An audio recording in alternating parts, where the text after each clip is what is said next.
This One's Wife, Smelly Plonka and the Chocolate Factory.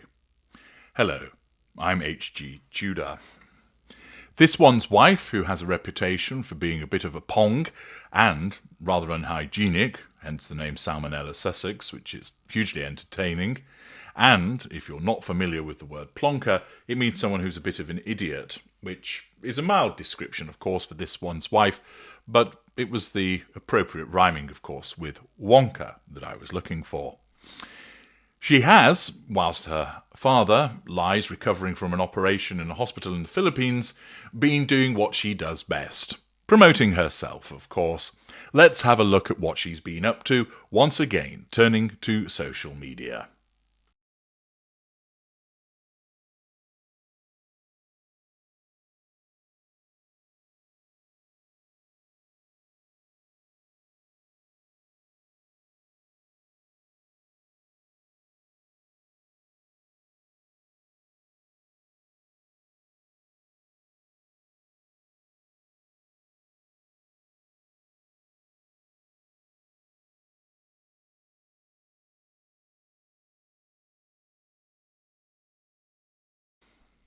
There you are. I have removed the music, which was I See It, I Like It, I Want It by Shirley Ellis. Naturally included to make it seem that the chocolate is desirable. I've removed it to avoid any copyright complications with YouTube that might arise.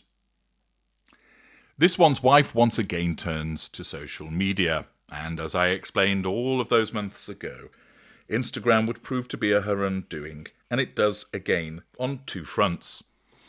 The first is the fact that whilst her father lies in a hospital in the Philippines, all she cares about is pumping out videos, asinine ones, on social media, heralding her shitty chocolate.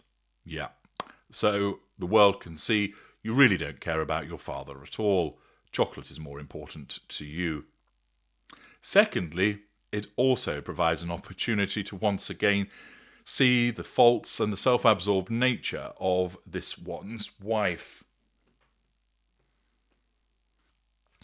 I understand that the collaboration is with Comparte's chocolate, and we see this one's wife, mouth open as ever, straggly hair hanging down as she surveys the latest offering from As Ever, which are bars of chocolate.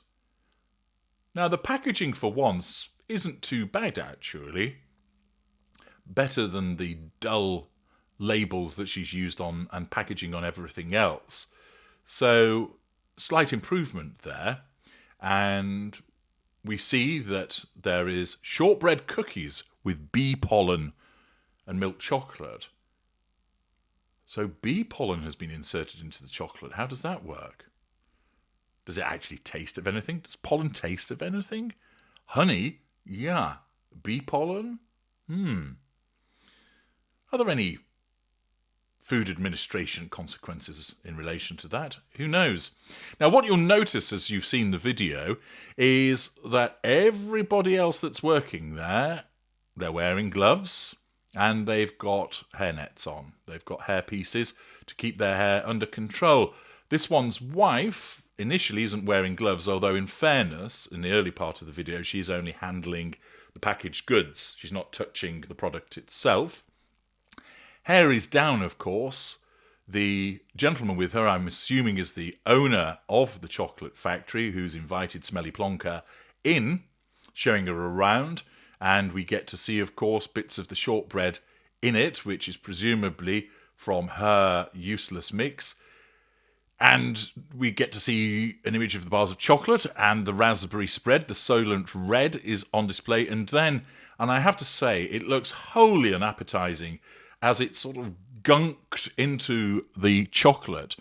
Is that really going to affect the taste in any way? That they're just basically throwing her raspberry spread inside of it? Or are they using something else and they've just done that for the sake of appearances? Could be that, couldn't it?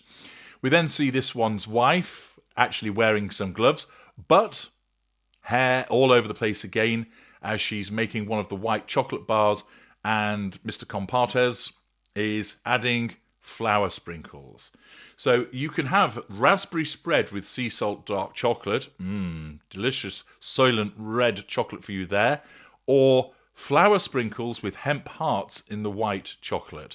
And as mentioned, shortbread cookies, bee pollen in the milk chocolate. So 3 bars, 1 milk, 1 dark, 1 white chocolate. Yet again, this one's wife exhibits her lack of hygiene by wearing her hair down and also with the jingle-jangly jewellery on display. This is the next foray for As Ever chocolate bars. Undoubtedly, the sugars will purchase them. Everybody else will decide that they don't want to. They don't sound particularly appetizing. I mean, fucking flour sprinkles in white chocolate. I mean, I ask you. As a child, the old Milky Bar, that was quite good. It was quite tasty, actually. That was white, probably your first introduction, if you were in the United Kingdom, to white chocolate. But why on earth would you put flour sprinkles in them? They don't taste of anything. And in actual fact, all I could think is that you'd start coughing if you were to eat them. They're obviously added because it's one of her products. So they looked at her product range and thought, right, what can we chuck in the chocolate? Can't really throw a tea bag in there, can we? We can't really somehow cement a crepe in the centre of the chocolate. Yeah, let's throw in the Soylent Red. We can do that. That makes sense. Should we put the marmalade in? No, we can't do that because we've already put the Soylent Red in, and even we have to try and demonstrate some form of imagination.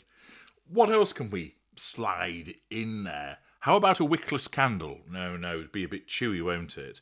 That's not going to work. What else have we got that potentially could go in there? Why don't we add alcohol? No, we might want to sell it to children, and there's all manner of complications if we do that. Okay, well, we'll shy away from using some of the slop that's been created. I know, flour sprinkles. Let's put flour sprinkles in there. Yeah, but boss, they won't taste of any. Shh, don't say that in front of this one's wife. She'll have a meltdown. Just nod and say it's a great idea. Great idea, boss. Let's do that. What about the third bar? Well, she creates shortbread cookies, so we could put that in there. Yeah, bit dull on its own.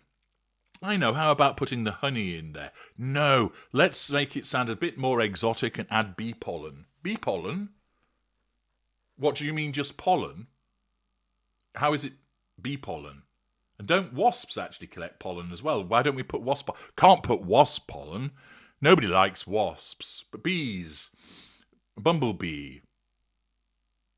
Humler. It's roundish and fluffy and friendly and kind and all environmentally. Let's chuck that in. So we won't just put pollen, we'll put bee pollen.